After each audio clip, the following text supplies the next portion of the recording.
어제 저녁에 기도할 때 예수님께서 오늘은 쉬자고 하셨고, 오늘은 저녁에 기도할 때 나중에 가자고 하셨습니다. 저녁 10시 반에 기도할 때 예수님께서 지옥에 가자고 하셨습니다. 지옥에 가니 저번에 갔던 문이 4개 있는 곳이었습니다. 예수님께서 첫 번째 문으로 가자고 말씀하셨습니다. 첫 번째 문으로 들어가니 사방이 다 거대한 가시로 된 공간이 나왔습니다. 그 가시들은 기둥같이 크고 길었습니다. 가시 하나가 사람보다 훨씬 더 컸습니다. 벽에도 가시가 있고 바닥에도 가시가 있었습니다. 마귀들이 영혼들을 가시에 던지면서 고문하고 있었습니다. 예수님께서 바닥에 있는 한 영혼을 공중으로 올리셨습니다. 그 영혼은 가시에 찔렸던 자국으로 몸통에 큰 구멍이 있었습니다. 사람 형상이었지만 몸이 비틀려져 있었고 심하게 얼굴이 일그러져 있었습니다. 그 영혼은 예수님을 보자마자 욕을 했고 예수님께 저는 살아있을 힘조차 없습니다 라고 말하며 공중에서 픽 쓰러져 앉았습니다. 예수님께서 너가 지옥에 오게 된 결정적인 죄가 무엇이냐?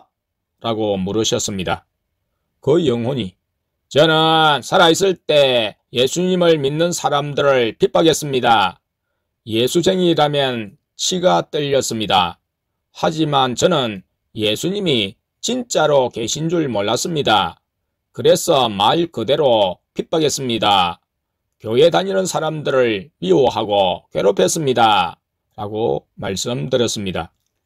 예수님께서 그 영혼을 보며 마음이 아프셔서 눈물을 흘리셨습니다.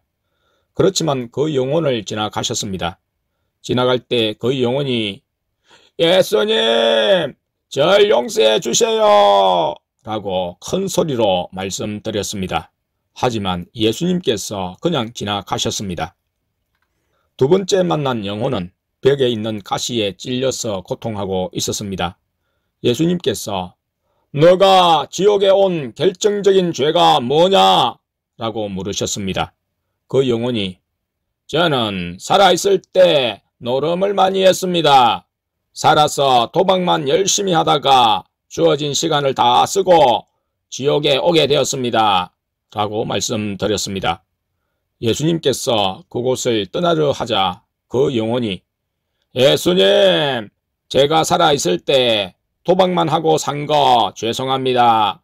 용서해 주세요. 라고 부르짖었습니다. 하지만 예수님께서는 미안하다 라고 말씀하신 후 그냥 가셨습니다. 조금 더 공중을 걸어가다가 예수님께서 한 손가락을 까딱 구부리셨더니 한 영혼이 자석이 당기는 것처럼 멀리서부터 끌려왔습니다. 예수님께서 그 영혼에게도 너가 지옥에 온 결정적인 죄가 뭐냐? 라고 물으셨습니다. 그 영혼이 저는 살아있을 때 예수님을 모르고 살았습니다. 그래서 제 마음대로 살다가 지옥에 왔습니다. 라고 말씀드렸습니다.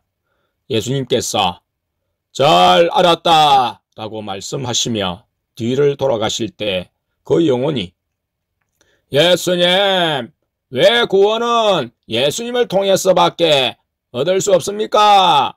저를 불쌍히 여겨주세요. 제가 예수님 모르고 산 것은 잘못했습니다. 용서해 주세요. 라고 말씀드렸습니다. 예수님께서 지옥에선 더 이상 긍휼이나 용서가 없다. 미안하다.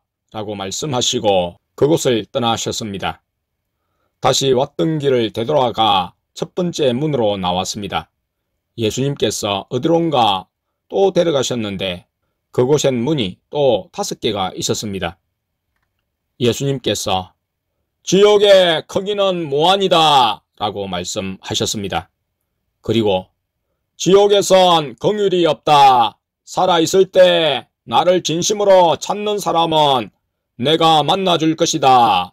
나를 사랑하는 사람을 나도 사랑한다.